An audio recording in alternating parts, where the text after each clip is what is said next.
হাতির ঝিলের যে সৌন্দর্য, যে বিনোদন পার্ক যেটি বা মানুষের এসে ঘুরে বেড়ানোর যে সুন্দর জায়গাটি আগে যেরকম ছিল সেটি এখন আর নাই। আমরা সেই আগের জায়গাতে ফিরে নিয়ে যাওয়ার জন্য রাজুক চেষ্টা করছে।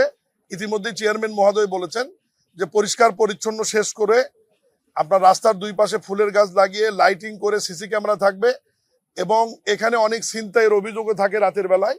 এই বিষয়গুলোর জন্য এখানে রাজুকের পক্ষ থেকে আমাদের আনসার নিয়োগের সিদ্ধান্ত আছে।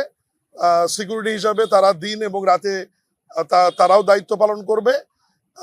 সব শেষ কথা হচ্ছে যে খুব দ্রুত সময়ের মধ্যে আমরা এই হাতিরঝিল সৌন্দর্য লেকটি আগের যে অবস্থান সেখানে ফিরে নিয়ে যাবো, যাতে পরিবার পরিজন নিয়ে মানুষ, অন্তত পক্ষে মাননীয় প্রধানমন্ত্রী এটাই চান যে ঢাকা শহরে এমনিতেই বিনোদনের জায়গা, ঘোরার জায়গার পরিমাণ খুবই কম।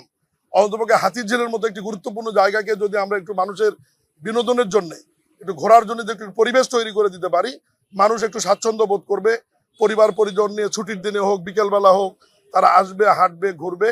এটাই হচ্ছে আমাদের মূল উদ্দেশ্য। এর বাইরেও আমাদের ধানমন্ডি লেকেরও কাজ চলছে, এটাই দক্ষিণ সিটি কর্পোরেশন থেকে করা হচ্ছে।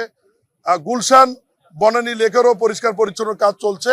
এটি সময় লাগবে, কারণ দীর্ঘদিনের ময়লা, অনেকদিন হলে কেউ কাজ করেনি। আপনি ময়লাগুলো দেখলেই বুঝবেন যে এটি 1, 2, 3 বছরের পুরাতন ময়লা এবং গাছের ডালপালা, আবর্জনা।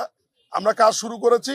চেয়ারম্যান মহোদয় যেভাবে বলল, ইনশাল্লাহ খুব তাড়াতাড়ি আপনাদেরকে নিয়েই একটি সুন্দর হাতিরঝিল আমরা আরেকদিন পরিদর্শন করে